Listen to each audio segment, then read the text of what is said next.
super excited to announce that the Cajun Cardboard brand has added another affiliate partner. It's BCW Supplies. You can find them at bcwsupplies.com for all of your card collecting, protecting, and display needs. Penny sleeves, top loaders, boxes, anything you need, there's page after page of supplies at BCW. Just make sure at checkout you use the promo code CAJUN, CAJUN, to get 10% off of your order.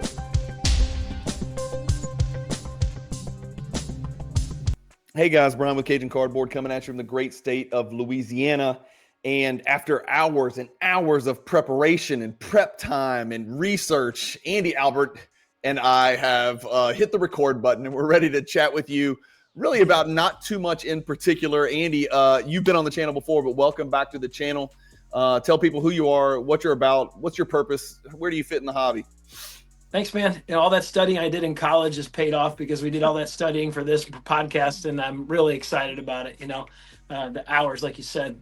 But no, I'm Andy Albert, owner of Indy Card Exchange, hanging out at the HQ right now. Wanted to, just come on and let's talk business, having some fun. I'm excited to hear what you have to say and what I can say about it as well. All these fun little new things going on in the hobby. We got some interesting stuff. I'm here to extract information from smart people. That's what I do, Andy. I hit record, I scream, and I just try to gather as much important. I'll see you later then. I'll talk to you later. That's right. But that's what we're going to talk. So I want to start now. I want to talk a little bit. I don't do this very often. If you ever watch any of my stuff, and I know you're busy, but I don't get into the hobby drama much. I don't get into the accusations. I don't get into the fraud stuff. I don't know half the people that people are complaining and bitching and accusing. I don't know much about that, but I am going to start by telling a little story today. We're going to talk about shill bidding / price protecting / defensive bidding / hoarding, and how all of that stuff is related. And we're going to answer questions, and I'm going to ask you a question, and you're going to probably be able to answer it with one word. It's a yes or a no. It's going to be a leading question, almost like I'm an attorney and I'm cross-examining you. And then I'm going to answer the same question. And we have not rehearsed anything. I'm quite certain our answers are always going to be the exact same. Yeah, I hope so. Let me just start by saying that I had to block somebody on Instagram this morning at 3:30 a.m. Don't ask me what I was doing awake at 3:30 a.m. I woke up at 2:38.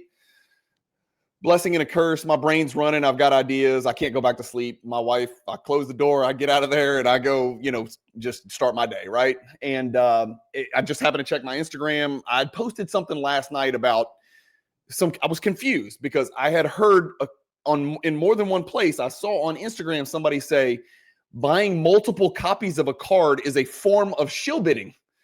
And when I saw that, I was like, wait a second, let me make sure I read that correctly. And they're like, yes, if you already own a card and you buy another copy of the card, that is a form of shill bidding. And I could not possibly disagree more than that. As someone who has owned 300 copies of a Giannis Prism-based rookie at one point in my life, I'm like, that's called scaling. That's called buy low, sell high. That's called investing. In as much as you and I are collectors, there's definitely an investment aspect to this hobby, as you know, because you're doing it for a living. And if investing wasn't part of it, you probably wouldn't get the same foot traffic from collectors. So I went back and forth with this guy.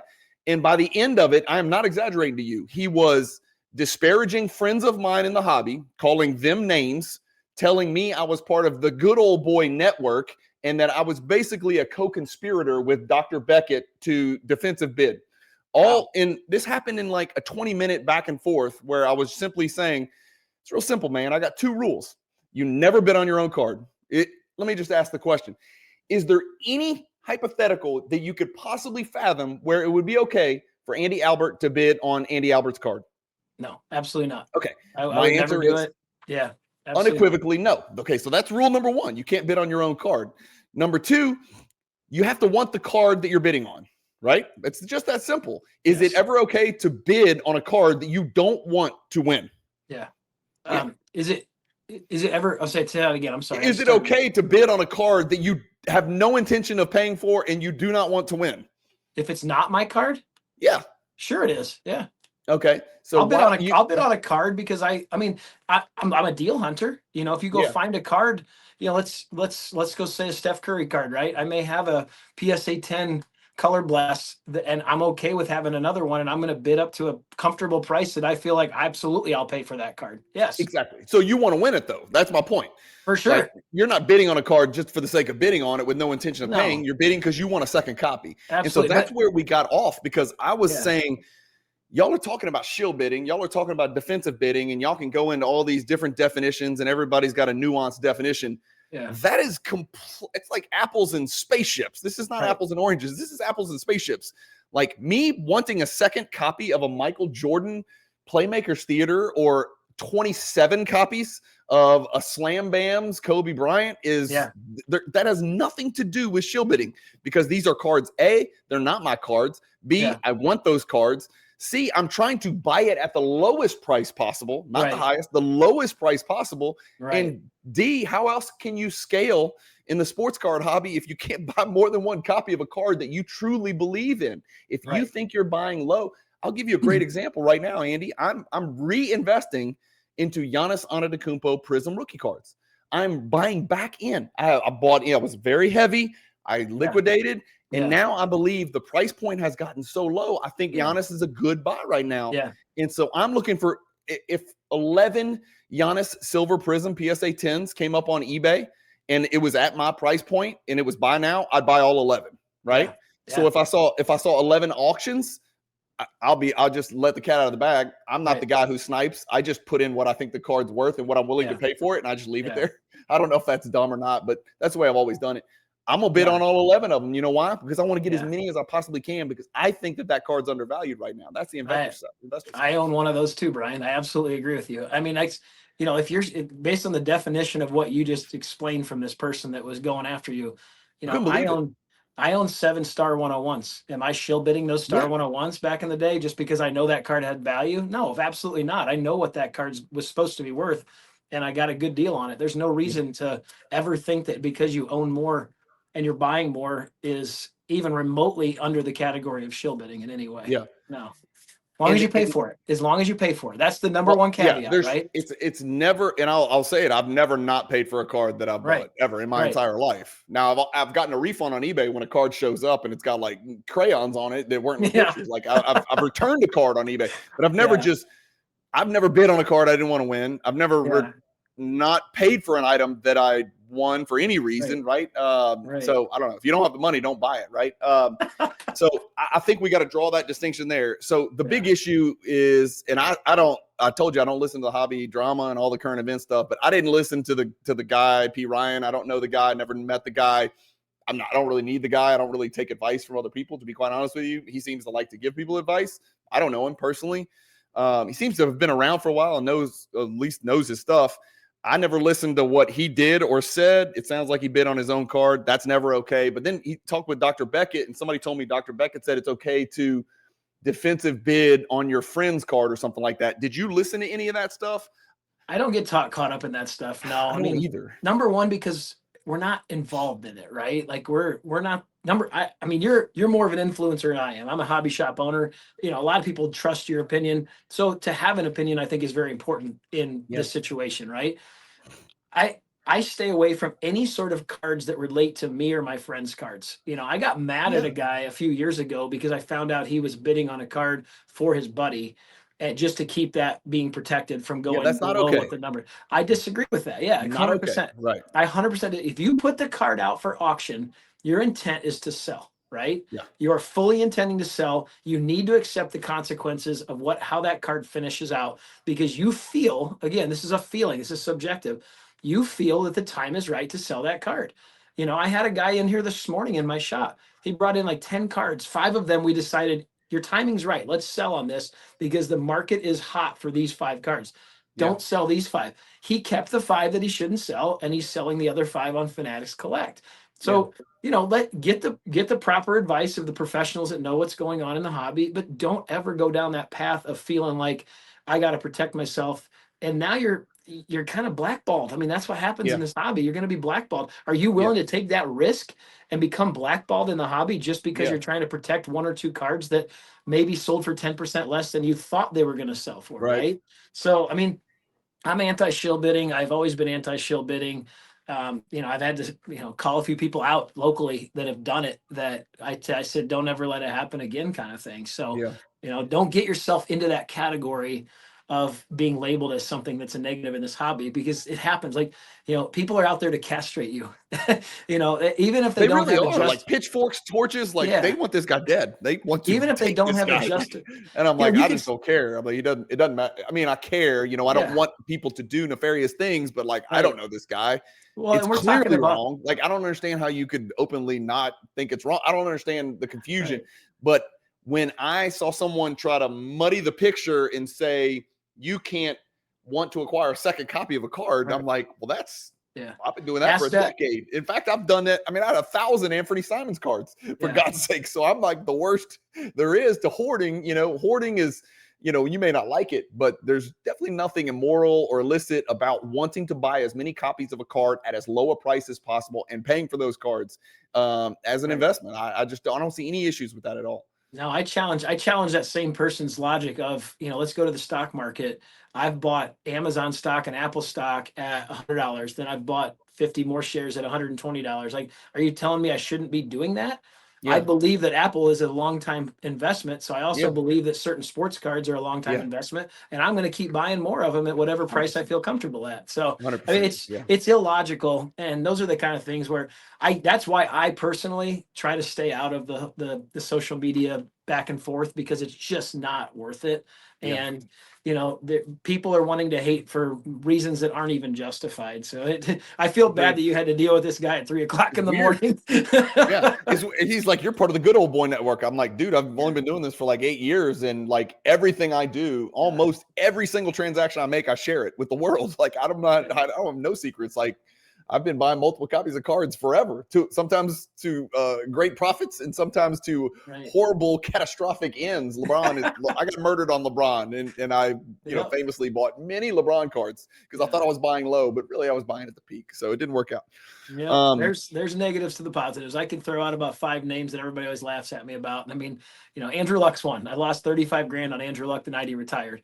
And that's not your fault, because that No. dude was a stud, and he just, you know what I mean? He chose life over football, and his brain was getting beat around, man, and that sucks. And he's in your area. Yeah. I mean, he was on the path, dude. He was the real deal. He was. Jabari Parker. Remember Jabari Parker? Loved Jabari Parker. Loved that Devastating guy. knee injuries, two ACLs, I think, on the same knee, I believe. Yep. And that's when Giannis emerged like a phoenix rising out of the ashes right after Jabari, right? Yep. And then who else? Give me some more great names. How about, let me just throw one at you that I've got. Active player, Kevin Porter Jr. You don't want to know how many Kevin Porter Jr. cards I have stacked up. I see your Kevin Porter Jr. and I raise you a Michael Kidd-Gilchrist. Okay. All right. Hey, you should have known better. If you saw him shoot a free throw, you should have known better, Andy. You're better than this. I mean, I've given Jimmy Mahan half my Michael Kidd-Gilchrist collection just because he's a Kentucky guy. Like, that's the funny part about that.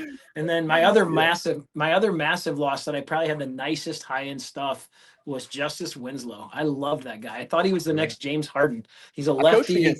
I loved that guy, and completely. I mean, absolutely nothing. Absolutely nothing. He just couldn't shoot a basketball. God, he looked like he could have been a bodybuilder. That dude was put together. He could handle a little bit, left-handed, funky. I coached against him. He played when I coached in the EYBL. We played his team, the Houston Hoops. Him, Jared Vanderbilt, De'Aaron Fox on the same team. Boy, it was a problem, man. They were really, really good back then. And I'm forgetting another pro that was on that team, and I can't think of who it was, but they were really good. Yeah. I mean, back to Justice Winslow went to Duke, did some great things at Duke. There's definitely some losses. But back to your Giannis thing, though, like, I actually have a situation that when it comes to that, like, I wouldn't call it defensive bidding, but like being willing to buy multiples if the price is right. I had the same situation back in 2015. I posted on social media. I was buying the gold standard on card auto jersey rookie. I loved that card because it was the original signature. Yeah. I'm all about the original Giannis rookie signatures. I ended up buying 12 of them at an average of about $400 or $500 a piece. I sold 11 of them at about $1,500 a piece. Kept one that was like a True Gem Plus 9510. now I'm back buying those again, Brian. So I own 4 again, and they're all PSA 10s now. So Dude, like you're outbidding me. You're the one that's outbidding me. You I son of a won't bid gun. anymore. I won't bid anymore. Now that I know I'm fighting against the goat, Yeah. I don't want to do that. But Well, um, that gold but yeah, standard card, those are examples. Like good. we know that those are deals, and those Yeah. aren't considered shill bidding or even defensive bidding. We see the opportunity, and we're willing to take the risk if there's a loss, right? Yeah. So yeah, I it's think just weird to me. the prime directive is you can never bid on your own card. You can explain it a million times in a row, and it's never okay. That's a circular argument. You can never bid on your own card. And Correct. if you're bidding on a card because you want the card, it doesn't matter why you want the card. It doesn't matter if it's for investment or collect. If you want the card and you want it for as low a price as possible, Yeah. you're doing the right thing. Now, Right. I'm trying to think of some hypothetical where that's not okay, but I don't care if it's your first copy, fourth copy, or 295th copy. If you want to hoard those cards, that is definitely your prerogative in this hobby, and nobody should be telling you that you cannot hoard the card. Again, nobody with a logical mind in the hobby is going to chastise you for that. Right. Nobody's going to Yeah. do that, right? That's it. So Okay. All right, we're on the same page. Now, and the other thing is, like you said it. Look, Andy, you said a guy walked into your store and he's like, "I've got these 10 cards," and you said 5 can go to auction. They're hot. These are Wembanyama. These are whatever. Fill in the blank. These 5, I would be worried. There's a chance you may take a hit. Guess what? He can keep those cards. He can auction those cards, but there's a middle ground. It's called freaking eBay best offer. There's also something called Fanatics Buy Now Marketplace. Like if you don't want to take the risk, don't put the card at auction. Just put it in the Buy Now Marketplace. I've sold $1 bazillion worth of cards on Fanatics Buy Now, man. People make an offer. If you don't like the number and that's not your number, you don't take the offer. You know, you can also set your minimum offer. Now, the one thing I want to share is, and I don't know for all of the stuff, but I've bid on Golden before, and I've won on cards on alt. Like I've got Fanatics pulled up. Like I'm in the Cajun Cardboard filter. These are my cards. Like I can't even bid on my cards. Right. And so I do that's something I would think. I don't know for sure, but I would assume every auction house has that in place where you can't bid on your cards, right? Like you literally technologically cannot click a bid button. I'm assuming.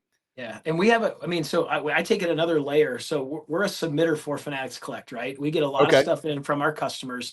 So my account has that same little stipulation. You know, this is your card. You cannot bid on it. I love that piece of it. I love that they added that.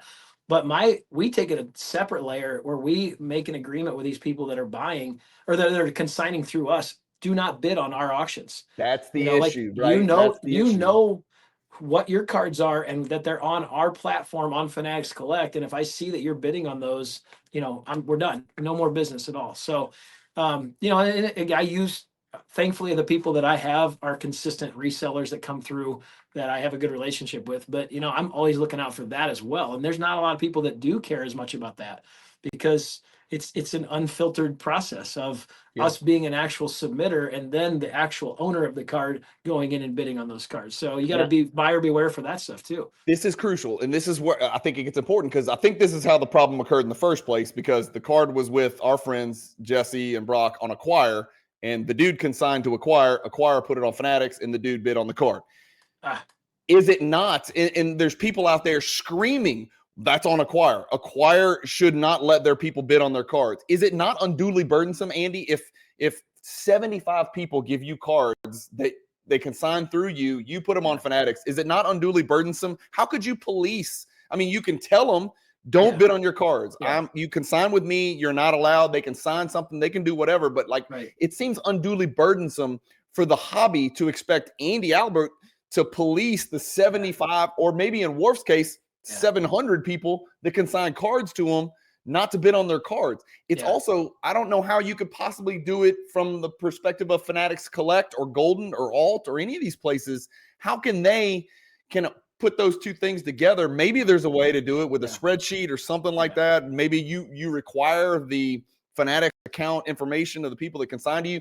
It seems to me, though, that it's getting to the point where, well, if it's going to be this big a pain in the ass, I'm just not going to take consignments. You know what I mean? It seems unduly burdensome. Is that fair? It is fair. I kind of call it short-term gain for long-term pain in that situation, right? Because if you're doing it, you're gonna. We're influential in this marketplace in this area to a point where if somebody's doing stuff that's shady, there's other influencers in this area that are going to know about it, right? And I don't. you don't want to go down that path. That short-term gain of bidding on a card that you shouldn't have been bidding on is going to be long-term pain because you're going to have less people that are willing to work with you. Yeah, down the road. I agree. So all right, let's put this stupid topic to bed. I'm done with this. Okay, I'm done. Don't bid on your own cards. Hoard as much as you want. Yeah. If you win something, pay for it. Try to buy it for as low as possible. I think that's really it really could be that simple, but I don't, whatever. It is what it is. Okay, we did it. Let's talk about Topps 2025 basketball. Like this kind of snuck up on me, Andy. Like it was maybe 30 days before release, and I'm like, wait, what? I thought there was the license was further down the road. This is just kind of was not on my radar. And then I saw it, and then I've got two birdies on my shoulder. I've got the gambling, mid-20s Cajun Cardboard over here, and then I've got the intelligent, thoughtful, financial, frugal person over here. And this one's like, just wait for Topps Chrome. What are you doing? You don't want this paper crap. Don't buy this crap. Right? It's like the same reason you pass on hoops and Don Russ and all this other stuff. And then this little birdie here has got some nostalgia and remembers back in 2003 ripping Topps paper packs, from Walmart and Target trying to find LeBron and Wade and Melo. And the little birdie, the bad birdie won a little bit. So I bought 10 boxes and I hated it. I didn't hate the look of it. What I hated was that after the 6th box, I didn't want to open the other 4 boxes because there's nothing in there because I think they printed so many. The boxes were not plentiful, to say the least. The other thing is, and tell me if you experienced this when y'all ripped probably more than 10 boxes, I'm assuming quality control was horrific, terrible, bad corners, bad edges. Did y'all experience any of that stuff? All of the above. Yeah. Okay. Yeah. I mean, it's honestly a situation is like, what do you think we're getting? Like, this is a Topps based product. It is what we thought it was. Right. Okay. But the hype factor of Topps being licensed again is what outweighed the fact that we were going to rip hobbies, jumbos, blasters, megas, value boxes, whatever they all are called, until we were blue in the face. Right. I mean, your example was perfect. I ripped a jumbo box with my son just to be able to like have that nostalgic feeling. I was done after not only a whole box, but like 6 packs, like you stopped after 6 blaster value boxes. And, that's the nature of Topps. It's okay. Series 1 and Series 2 come out and it's the same feeling. The hype is so big on that first week and then it falls off a cliff. And then the people that truly want the stuff are going to go buy the singles that they want to buy, whether it's a Dylan Harper auto or a Cooper Flag auto, because they're out there. Right now, to the flip side, I really like what they did. I love the silver packs. I didn't know they were going to do those for basketball. I didn't either. Those look great. Is that what Chrome's going to, that's not what Chrome's going to look like. No, it'll be the same feel, but it's going to be a whole different design. But yeah, that's what I thought. I love those. Like I was worried that they wouldn't do that. I do like some of the inserts. Home court advantage is going to be good. It's not downtown. Let's not try to compare it to downtowns, but they're doing a good job at making some fun little inserts that come out of Topps. And then just home court. You're merging the 90s with Topps. It's just home court. Home court advantage is the awesome Jordan.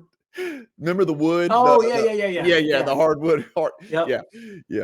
But so that kind of stuff I'm okay with out of Topps, and we need to just reset our expectations. Now, I honestly think we need to reset our expectations even on Topps Chrome, Brian. You think so? Because they're going to make 1 million retail SKUs of it, right?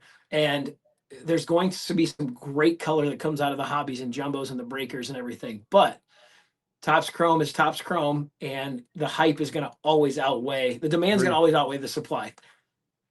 I'm still a little concerned about it, I'll admit. I think that there's going to be a watered down version of it. We have so many different variations of each color now that didn't exist back in the Topps Chrome days of the 90s and early 2000s. So, have fun opening some, get, little birdie on this side, have fun opening some, but smart birdie's going to go out and buy the players and cards that you want to go buy. No doubt. Because they're going to be prevalent on the internet everywhere by day 2. So that's what I always encourage you. If I made you answer this question, that we have no reason to know the answer. Do you think there were more 2000? When was the last year of Prism? 2024, right? No. Yeah. Prism? Yeah. Yeah. Prism basketball, 2024. 24-25. Yep. Yeah. Do you think there was more 2024-25 Prism basketball cards printed? Or do you think there's going to be more 25-26 Topps Chrome basketball cards printed? Topps Chrome, bar none. I think you're right, Andy. And I hate it. Yeah, absolutely. I think you're right.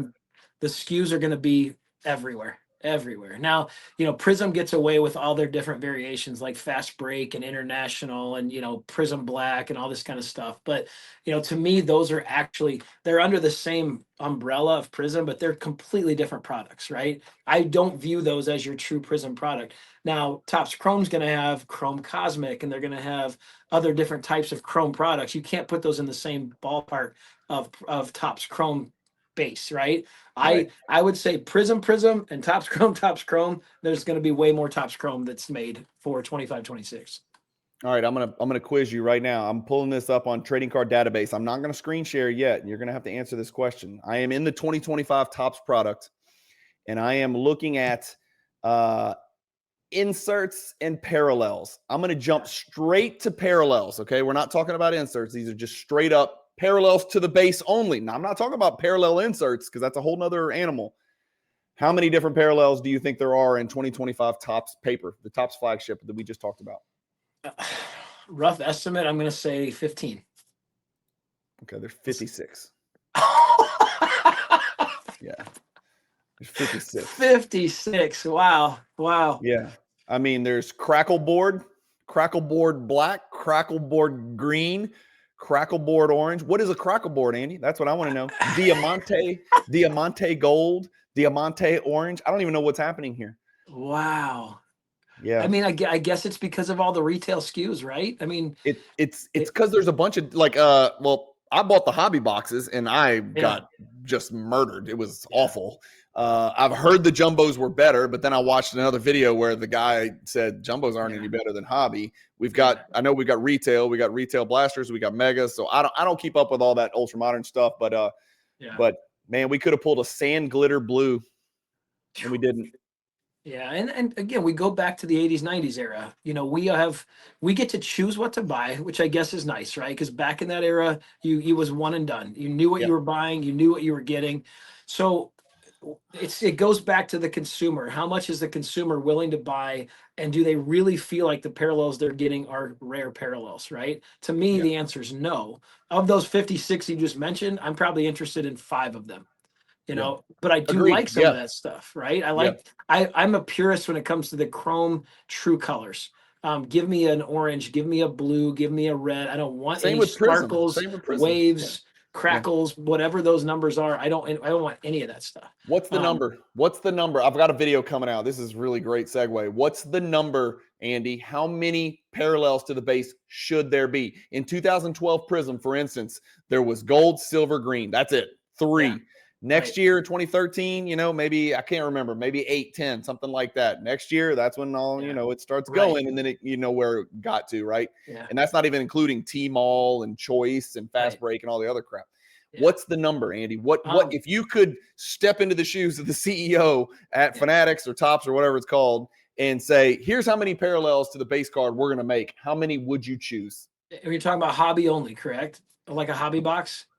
I'm talking about total parallels, whether you got to go get them in retail, whether you got to get them in mega, whether you got to get them in hobby. Like if I looked on Trading Card Database and it said, this is how many parallels there are, what would that number be? Total number of parallels.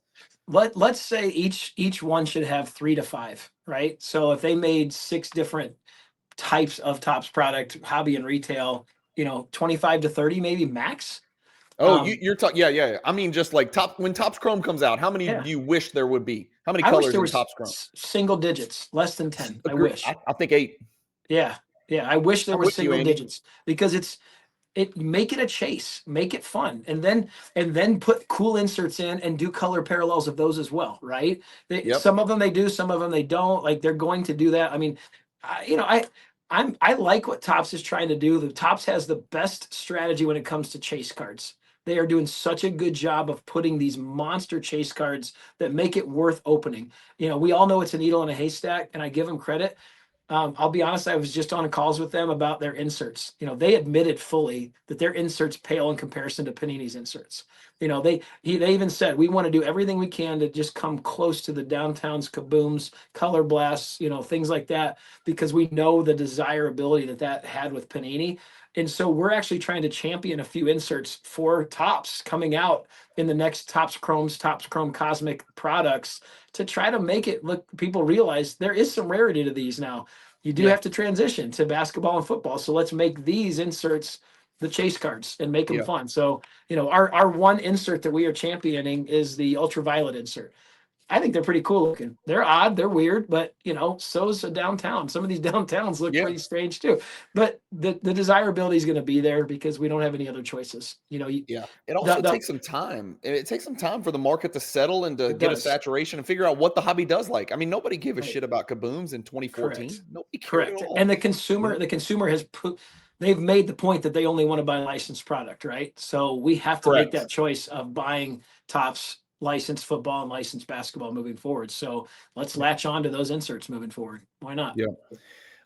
Okay, so we've transitioned. Let's go to topic number 3. We talked about Fanatics. We talked about the license transferring. Topps paper came out. We got some great Topps stuff coming in the future. Finest, Chrome, etc. It sounds like there's some others. That means Panini's done, right, as far as licensed NBA basketball stuff. And so we've got from 2012 until 2024, which I think is 13 years. So we got about, let's say, 13 years of Prism. Do you think, first question is, do you think Prism capping at 14 years and discontinuing, is that going to enhance the value, enhance the desirability of Prism, the product, and Panini products per se, the optics and the Select and the Prism? Do you think that's going to enhance it, or do you think it would have been better for them to continue with that continuity and go to 2034, and beyond? I think it's going to enhance it. I really do. I think the values of those products are going to go up. I always tell people, if you have the stamina to just set aside unopened product, you're going to be happy with yourself, because those Prism cases and boxes are going to continue to appreciate down the road, anywhere between 2012 and 2024. There's no question about it. And then your big question is, what chase cards are still left out there, like that big chase of the Luka Black in 2018 supposedly hasn't been pulled yet, right? Now those Prisms are going to explode even more because everybody knows it. So yeah, I mean, I think the value goes up. Prism was a fantastic replacement for Topps Chrome in 2012. I thought so too. I was very happy with it. It was a stinker for the first few years. I mean, as a shop owner, I bought the shop in 2012. That's right when Prism came out. And 2013 hit. 2012 was popular because it was the first Prism. 2013 Prism, people don't realize I was selling for less than $50 a box for hobby boxes.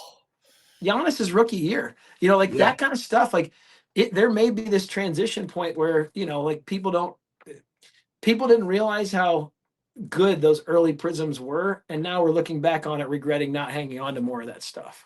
Yeah. So transition to Topps.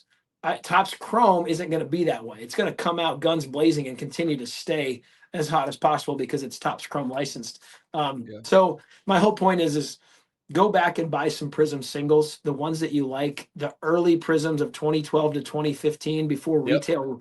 2016 is when the retail started, becoming more and more and more with all the other separate color parallels and stuff. Yeah. Again, that guy that I helped out this morning with the 5 cards to sell and 5 cards to keep. He's buying Prism greens from 2012, 13, and 14 because he knows how hard they are to get. And they're a retail parallel, but they're really tough to obtain. They're rarer than silver. So the guy's on he's on the right path. So shout out to him for his strategic move before it gets really popular. There's a couple guys out there that message me all the time because I dabbled in the green 2012 Prisms as well, and that message me all the time, dude, because they're heavy. Like they're buying commons and everything. They're buying everybody, right? Yeah. And those things actually grade really well too, believe it or not. Yes, I know it sounds weird because it's 14 years old, but okay. So buy Prism, buy the Panini era stuff because it's discontinued. Might not be a bad idea. Buy the singles that you want. They may be a good long-term investment. That begs the question. Let's throw out the nebulas. Let's throw out the black, right? We don't need to talk about that. There's only one of those in the world, so it's not even relevant, right? It's moot. So what are the colors? What are the parallels that you think are going to endure? Gold, clearly, yes. Take the number of years your player played in the Panini era and multiply it by 10. That's how many golds you have, right? Yes. Where do we go after the golds? Well, the one that gets overlooked the most, in my opinion, is Mojo. I love the look of the Mojos because Topps didn't have a Mojo type parallel. You know what I mean? There wasn't that at all.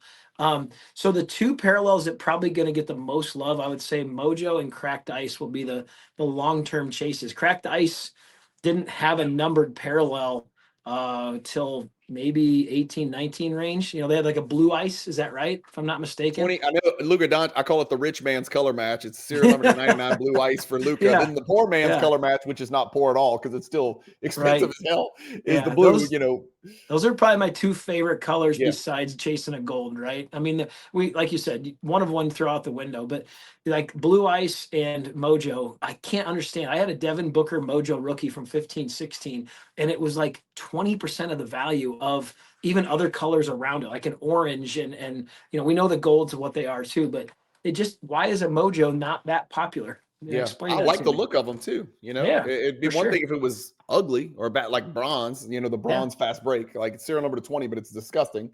But the mojos look beautiful and they're consistent. It's always been 25, as far as I know. I don't think It it's ever has. been anything other than serial number 25, No. which is an attainable number. It's not Correct. impossible, but it's also rare enough to where, you know, if you got one, or God forbid, you bid on a copy, you know, you could shill bid and get a second one, right? That puts you in pretty rarefied air, man. Yeah, I agree with you. I like the mojo. Do you think there's a world where there's a silver prism renaissance, or is there just too damn many starting in 2018? Is there just too damn many, Andy, or is there going to be a renaissance where people go back and care about the silver? I don't think they will. Not Too many? nearly. Yeah, way too many. It's an apples and oranges talk when it comes to silvers versus the original Topps Chrome refractors, because we all know the refractors were much more rare. Crazy. So difference. I mean, it's. I don't think there's a huge renaissance. There'll be an ebb and a flow, but you're never going to see this like meteoric rise of silver prisms, other than, you know, the early ones, like we said, 2012 to 2015. Those were actually rare for sure. Yeah. It's almost like buying, you know, starting in really I feel like 2017 is really the year where it started to go crazy. Yep. It's almost like just buying commodities. Like if I want to buy those, I'm just going to go buy some, you know, Tesla stock or something, you know. It's like, right. But don't buy too many. They do look good. You know? They do look good. I hope people, you know, and I think most educated hobbyists understand the distinction between 2012, 2013, 2014 Prism Silver and, you know, 2019 Zion. Like any, you know, random idiots can look at numbers, right, and see the difference. Yeah. Look what just walked in the shop. Well, I mean, I had a feeling you'd be okay if I interrupted you. What kind of show is it if Andy's not pumping this damn Star product on my channel? I didn't do it. This is a setup. This is a setup. Shane just walked in and said, "Look what just walked in. It's a Crunch and Munch Jordan." Andy, that's my favorite. That is my number one favorite Star card. It's the whole set. Look at that. That's amazing. Sorry, the whole Crunch and Munch condition, except they call me squirrels because I get really distracted. So they walked in right now, and I got distracted with the Crunch and Munch Jordan. waving Crunch and Munch over here. I apologize. That's my favorite Star card. Crunch and Munch 1, Gatorade 2. Those are my two favorites. Okay, nice. Yeah. I like it. Yeah, I like those two cards. All right, last thing we were on a good run on those Prism conversations. We're on a great run. Yeah. Last topic that I wanted to kind of touch on. I've actually got a lot of friends who are like card shop owners, right? And the term is local card shop owner, but now with the internet and the advent of social media, you're not really local. I mean, you are local and you are mom and pop, but you also have, like we talked about right before we jumped on, 20 people working for you, which I thought was fascinating. You can touch all ends of the earth, right? You can go anywhere and everywhere, just like I am. And I'm one person by myself. I'm buying cards from Australia. I'm selling cards in Thailand. I'm buying cards in the Netherlands. It's wild how much has changed. But talk me through the difference of being a local card shop owner. Tell me about Indie B-Ball Card Exchange in 2021 versus 2025. What's better? What's worse? What's easier? What's harder? What's new that didn't exist in 2021? Tell me about the distinction between what we'll just call them two bull markets. Okay, so tying the two bull markets together, 21 and 25. Yeah. Well, I'm going to go straight to the customers and consumers. First of all, they're much wiser in 2025 than they were in 2021, right? I couldn't stop the bull rush in 2021 to help people understand you're just buying because it's the popular thing to do. And they were spending too much money. I knew it. That's why I was selling in 2021. You know, I sold, a ton of stuff off because I knew it was just it was too good to be true. Right. So 2025, fast forward to now, the consumer's smarter. The consumer's making logical, educated decisions on what singles and what graded cards they're going to buy because they don't want 2021 to be duplicated. So, they're both on a bull rush, but one's actually got, the first one had blinders on. Now everybody else is looking around and seeing what the surroundings look like so that they're not buying every PSA 10 base Zion Williamson and Kobe White that exists. You know what I mean? So that's number one. Number two is the availability of product. It was much easier for us as a shop to get product in 2021 because there was a third of the shops that existed. So we were able to have a much easier channel of distribution from our not only direct manufacturers, but from all these secondary distributors like GTS, Southern Hobby, Peach State Sports. Those are the guys that we've always worked with.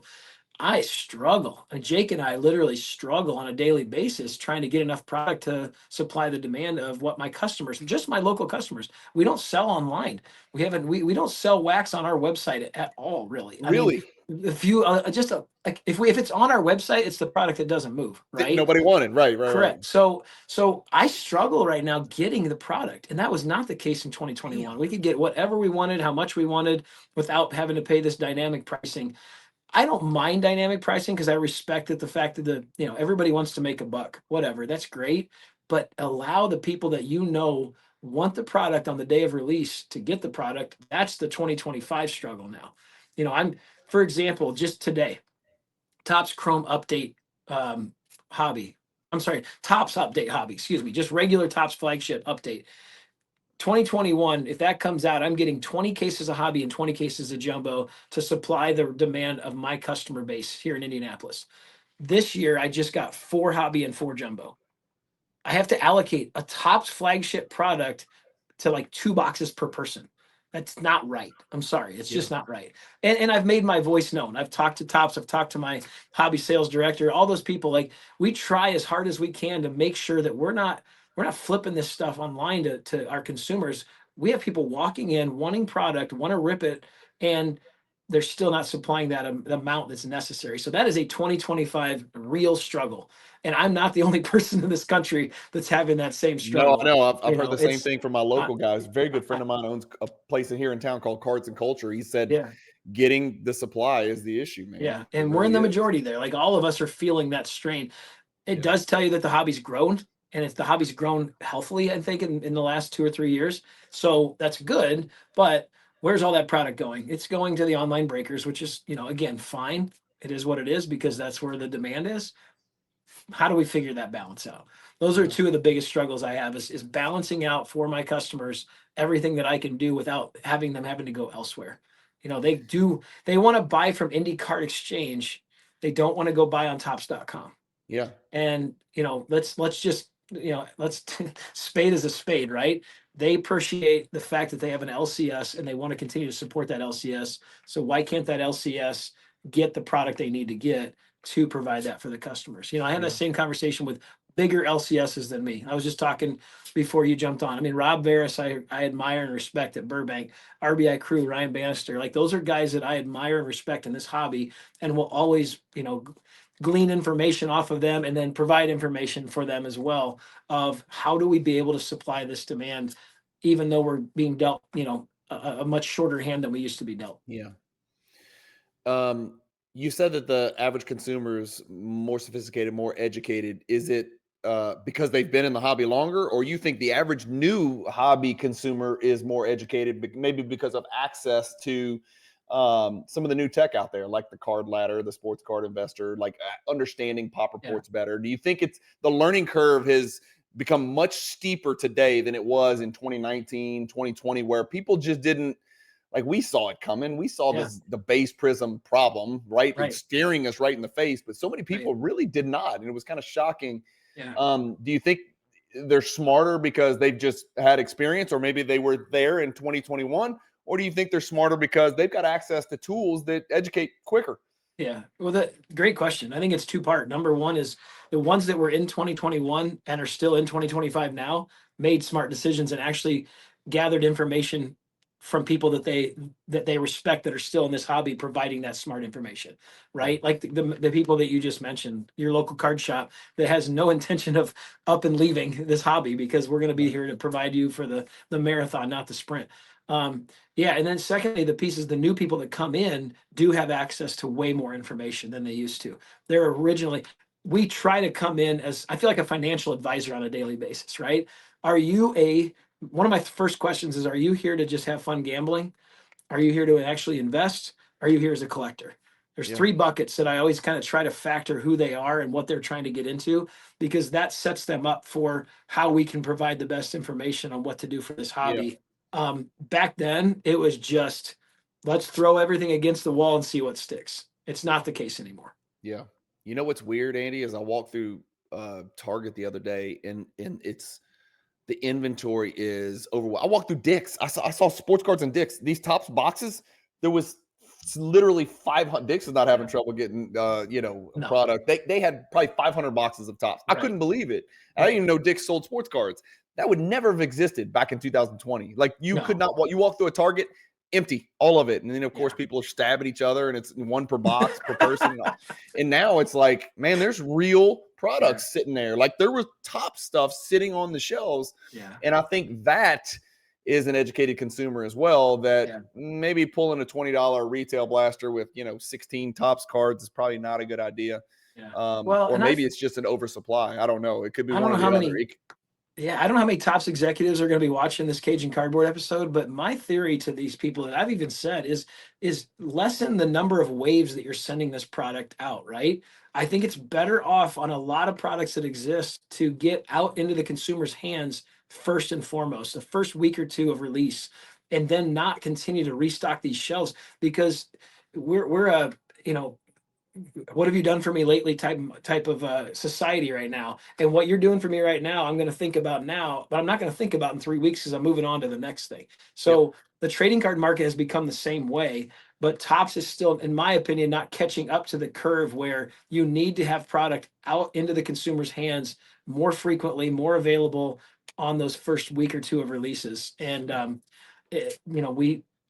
we're trying to preach it to the choir, but nobody's listening yet. So I don't know what their logic and strategy is, but I would heavily encourage them to sink into the feedback from a lot of national hobby shops that know that this product needs to come out sooner rather than later. Yeah. Last question. This is a little bit trickier, and I'm a pretty optimistic person, but I'm also consider myself a realist. And I have a concern about a false sense of rarity that maybe you can call it wishful thinking. Some high-end sports card, primarily investors, maybe collectors, but primarily investors, are buying into cards in 2025. You're right, Anthony. There are different cards. They are not buying base Prism Zion. They're not buying silver Prism Zion. They're not buying base Cooper Flag cards for $200 like Zion we did with Zion. People did with Zion and John Morant and Doncic and all that stuff. They're buying gold shimmer or gold crackleboard foil or whatever the hell it was called, serial numbered to 10, thinking, well, there's only 10 of these in the world, and I've got one of the 10. But what they don't understand is there's probably going to end up being, I don't know, 20 different golds. How about more? How about maybe more? How about maybe 75 different after all the Topps products come out? Yeah. You know what I'm saying? So that's 750 different golds that are available. Probably. How about this? How about, I think there may be 1,000 one-of-one Cooper Flags before it's over. Like, you know what I mean? So does one of one mean one of one, or does it mean there's 1,000? And I think that you could talk yourself into either one. If you really love Cooper Flag, you could talk yourself into, I've got the Cooper Flag one of one. Yes, you do.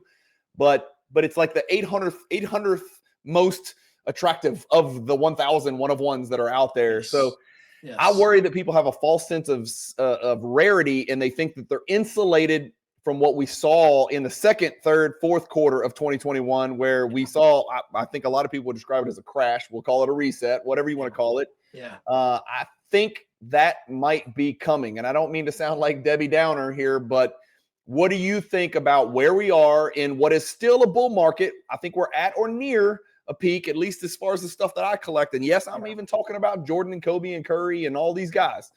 The stuff I collect. I'm even talking about the stuff I collect. I think we might be at or near a little miniature peak. Do you think it's going to be different than the reset that we had in 2021, which took us about 3 years to bounce back from?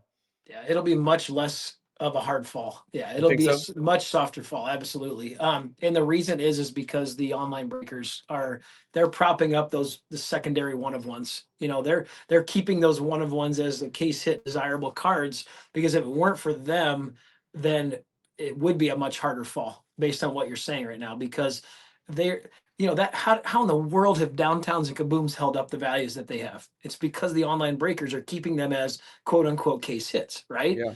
They're going to do the same thing with these secondary one-of-ones. They're actually moving away from what I'm seeing, because if you look at trends, downtowns, kabooms, you know, color blasts are still rare when it comes to the hobby actual insert, but you know, mosaic, stained glass, stuff like that, right? Those are quote unquote case hits. If you look at the trends right now, the numbers are starting to dwindle when it comes to resale value, week after week after week of that same player.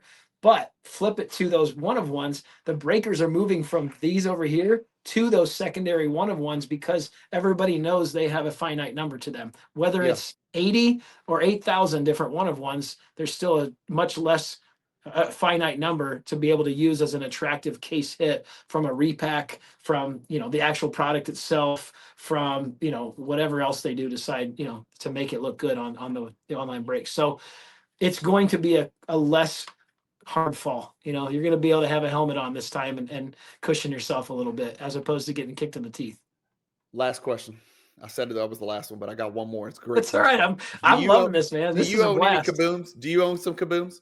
I own 0 kabooms in my collection. Everything do you own I any own. Downtowns? I do. I have a Steph Curry original downtown in my collection.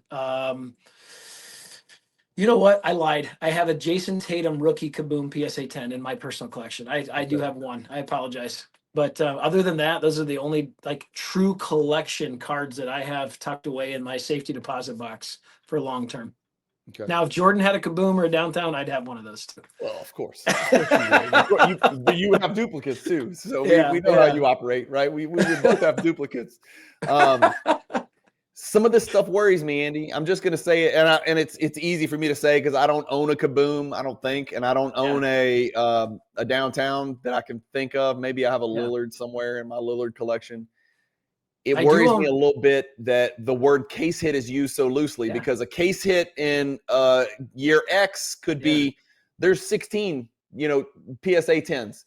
Case hit in the year 2024 could mean there's 111 PSA 10s of this particular case hit. Yeah. It's still a case hit.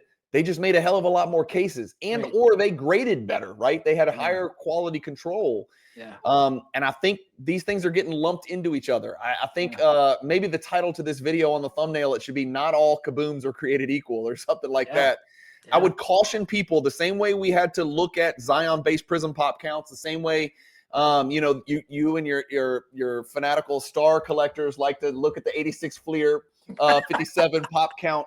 I think we might need to start paying a little bit closer attention and hyper scrutinizing downtowns, color blasts, kabooms specifically from year to year, because it's not the same. It's almost like comparing 2012 Prism Silver to 2019 Prism Silver. That is not the same parallel. I mean, it may look the same, but it's not the same parallel from an investor perspective. And I think people might be losing sight of the forest for the trees right now. I agree. It bums me out that Panini went and took color blasts and watered them all down because they made so many. And I was so disappointed in that about 3 years ago when they started throwing them in the national packs and then making them in, you know, Phoenix and making them in the, you know, Prism Black of this year, like all these color blasts, like I know they have to because they need to make money while they can. I get the business perspective, but if you're truly thinking about what's best for the hobby, you're not going to go do that kind of stuff. Like I own every Steph Curry color blast that was pack pulled from Spectra and Mosaic as the original color blast, except for one. And I'm still trying to chase the one that has the Golden Gate Bridge in the background in a PSA 10.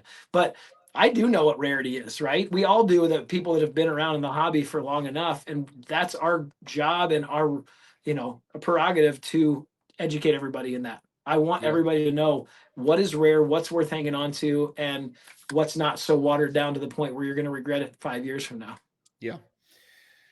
Andy, that's it, man. Go back to work. You got 20 people running around in there trying to sell product and get stuff done, man. I can't tell you how much I appreciate you coming on. We're definitely not going to take a year between the next time you come on. We're going to get you on before the National. And we didn't even get to talk Jordans today. That's why I'm disappointed. We didn't get to talk Jordans. I brought show and tell, and I don't even get to show and tell everything. Well, dude, you don't have to ask. Pick up a Jordan and show me. Don't show me that crunch and munch. Pick up a Jordan that means something and show me what you got. I don't know if you've kept track of what I'm doing, Andy. I'm doing something I never thought I was going to do. I'm in the middle of a consolidation, man. And so I bought 2 of your cards from the consolidation. Did you? Okay, good. Yeah. You don't remember that already? Man. I do remember. Well, we did a private sale, you mean, not an auction. That's a man who sold too many Jordans at one time because you don't even remember the 2 Jordans I bought from you. Andy, I've sold. I'm not going to talk about numbers. I can talk about quantity. I'm not talking about dollars. But I bought the gold label, red label to 100 Michael Jordan from you. PSA 9. And it was a 9. Is it a 9? Okay. And then I bought a PSA 8 Stadium Club Fusion Jordan members only from you, which is PSA miserable to grade. There's no 9s or 10s. 0 9s or 10s of that card. Dude, you and I are walking on the same path in this hobby. Your eye for the cards that are going to matter one day when the hobby gets completely educated and totally synthesizes numbers and the way it works.